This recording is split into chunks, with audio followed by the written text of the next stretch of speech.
नागा मिसम तरु हाटपद सेनब मियोय अनि अमगसु फारे पुन्ना मियोय मरी सुख्रे नागा मिसम तरु फाबा मदि हाटपद सेनब कुकी फत्रब मियोय अनि अमगसु ngarang pha kibaga loinana hojik phawda mihat asida senabani haiba miyoy punna mari sukhre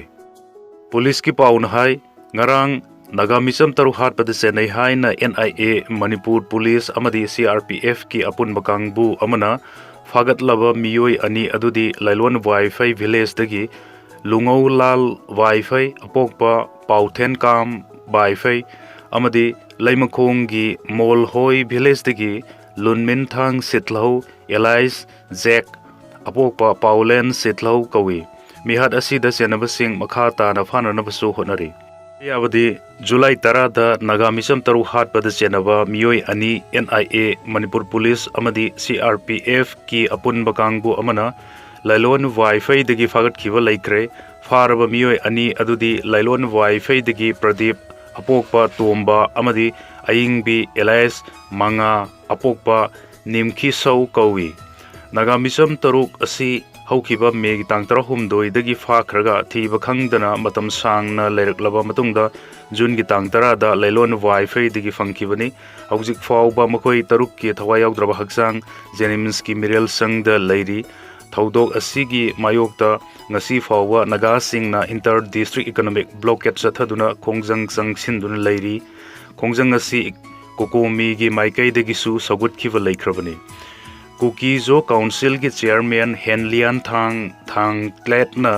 naga misam taru hat pagi matang da maral yaza khiva laikre sahi sigi jun gi tang kun dagi hauraduna numit humni chupna jun gi tang kuni thoi fawba chenaba miyoi singfana ba akan mamong da thibo humba gi thabak satha khiba ga loinana operation aduna Kutsu khulai fagat khiva laikrabasu chenaba mi singdi faba ngamkide hai jiri lamdam dadi maitai amadi kuki yumlon narabasu khatna chainabagi wakhalon laitre ing tappa pamdaba hingcha yaitamba singdi miyoiba singi mafamda mai thiragani haina yumnam khemsa na fungdokre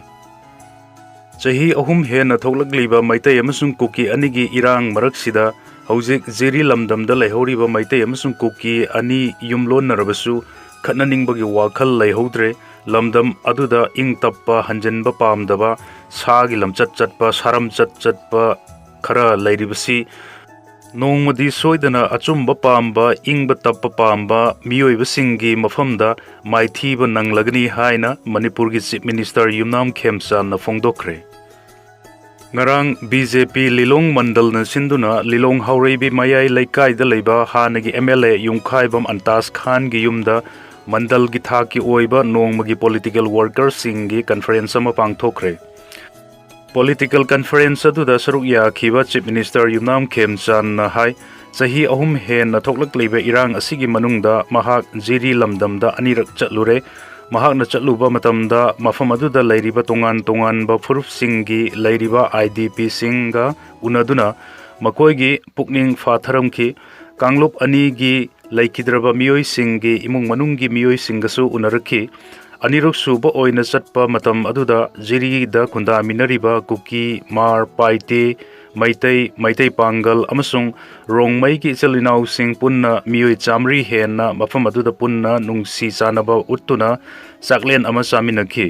matam adudagi hojik fawda jiri da Kanglup singi marakta nungsinadaba amata laitre Maitai ga kuki singa yumnon naragasu khatnabagi wakholon di ingthakre Khemchan nahai mahakna jiri da chaluraga halakpada yamna nungai taba thaudok ama oina tronglaubi da bom pokhai handuna angang ani laikhidabagi thaudok thokhi thaudok aduna maram oiraduna ing tappa hanjilakna naba tongan ba phurusing unaduna kanna sangsilakliba thabak asida yamna chauna apan bapiduna tha amadi irang adumak laiki lamdam asida ingba tappa hanjinba pamdaba hanjillagadi masagi oijaba mangani haina khanba miyoi khara leiri hojik Manipur da leiriba furup khudingmak ingba tappa pamdaba amata leite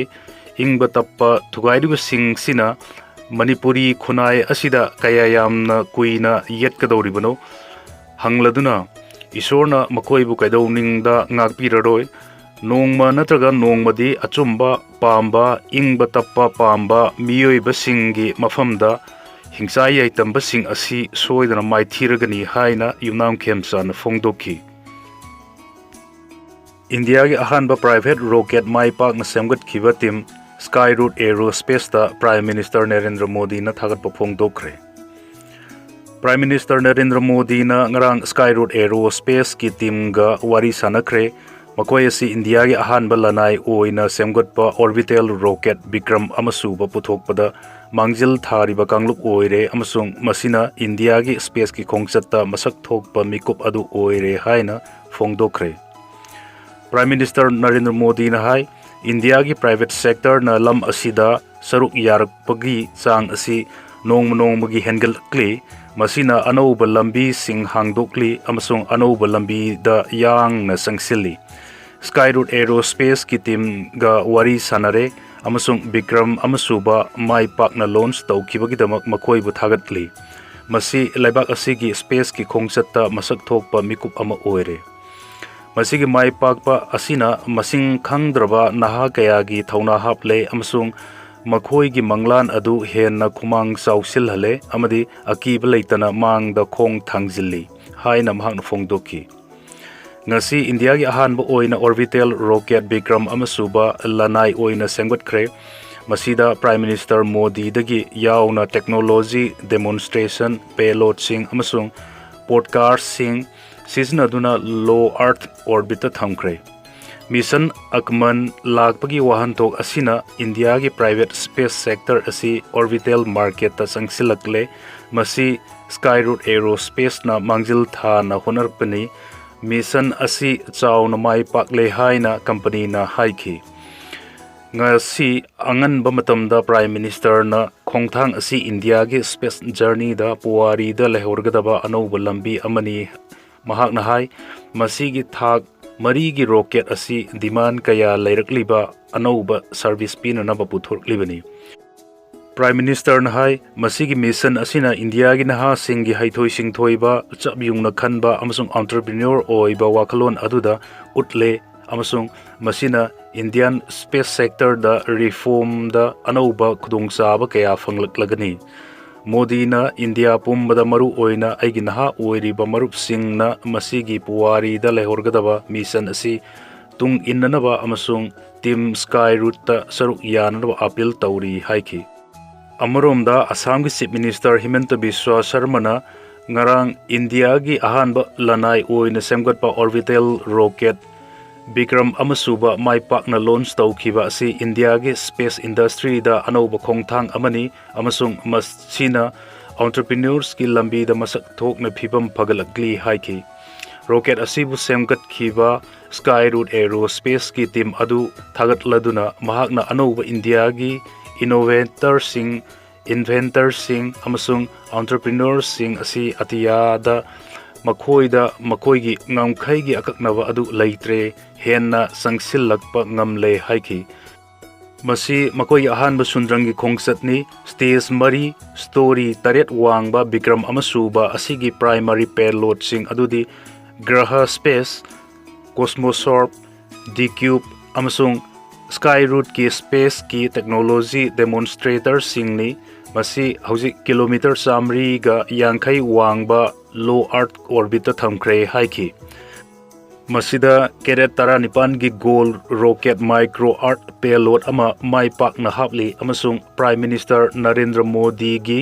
Bande Mataram gi paujel yauba khutni iba postcard loinana engineers sing scientists sing amasung India gi astronaut sing dagi pirakpa postcard kaya amsu yauri haiki Kha Norway da yumcha me hena mai sakre Kha Norway da yamna chauna mai sakpagi thodok amada yumcha magi mathakta mai sakre amasung mi sa kaya safagadaba mafamda puthorkre haina official oiba paun hairi mai sakpagi thodok adu Dorman City gi town house amadagi thokibani madu yamna yangna umangda sandoki amasung paksanba area da sakhi akon ba pau fangba phawda firefighters singna mai muthatnaba honaki hari ओस्लोदगी खा नोंगचुपता kilometre 30 चलगा लैबा दारमेनदा थोकलिबा थौदोक असिदा मी सिबदी याउखिदे थौदोक अदुगी मतांगदा तिजन होमजिनबगी थबक सथब हौख्रे हारि